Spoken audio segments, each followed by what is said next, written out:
future of the universities have to be for the three main challenge. The first have to use the latest and newest technologies. The second one, to make it simple, the use gamification. And the third, what for me is the most important, the belief, the power of storytelling. So I underline what Prof. Haris has been saying to us yesterday at the opening speech, that the problem online is because we focus too much on the technology. We forgot about our lecturer. We learn not all technology can be used for us, but we select which technology will benefit us more than the other technology. I think, game-based learning is really important. It's proven by research now to show strong benefits to Gen Z cohorts. In my view, that there has to provide some sort of a forum here to learn and unlearn. Yeah.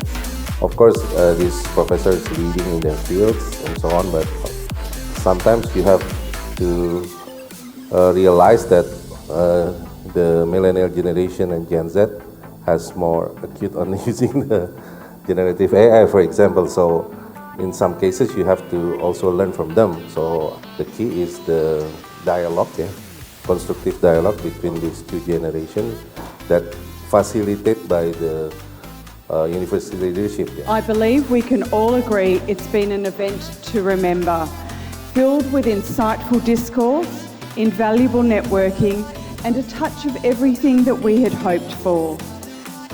We have to re-evaluate, revisit all the competence that we are going to equip to our students.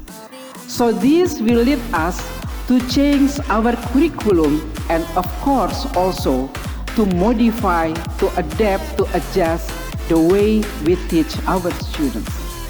We have engaged in wide-ranging and diverse discussions and shared valuable insights on the transformative power of digital technologies in higher education.